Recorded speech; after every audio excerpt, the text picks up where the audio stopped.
Hello, I'm Rob Mitchell, and this is Josh O'Gorman, and we're here with tomorrow's headlines today to give you an idea of what we're working on at the Rutland Herald. And sorry to say that this is Josh O'Gorman's last tomorrow's headlines today here in the studio at 27 Whale Street. He's moving on up to the State House beat and Waterbury up at the Times-Argus and Vermont Press Bureau. So here we go, and you're going out on a statewide note here at the Herald. You're working on something about the school budgets that went down across the state. Absolutely.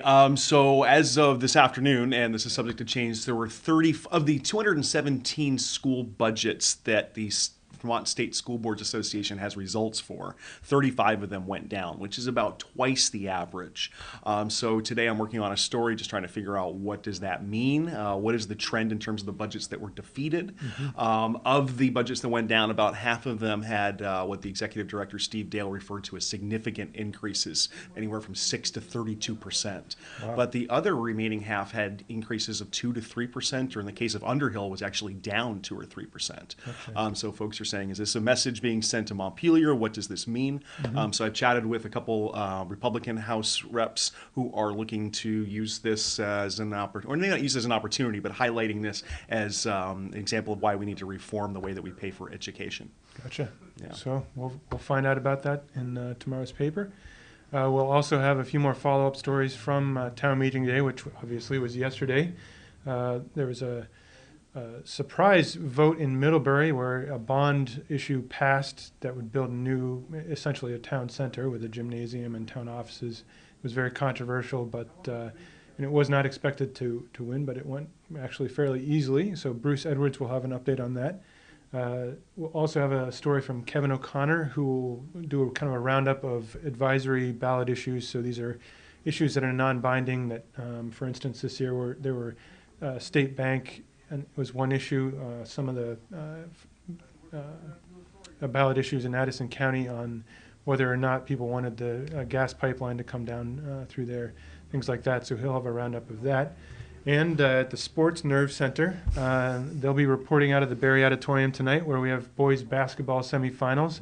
And locally, Rochester is going up to face against Danville. Rochester has a 2,000-point scorer who's going to Castleton State College next year. So he's playing in the semifinals tonight, and Woodstock and Linden will be playing in the other semifinal.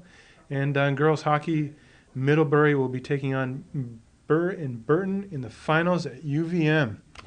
Wow. And beyond that, tomorrow is Invite Day, and so we're going to talk to Jim Lowe a little bit about what's shaking in the entertainment and arts world. Hi, I'm Jim Lowe, and I'm the arts editor of the Rutland Herald, and we have news for you tomorrow. The big news is the Juried Arts Show at the Chaffee, which brings together some of the top artists in Vermont, and we have some examples and we have some comments.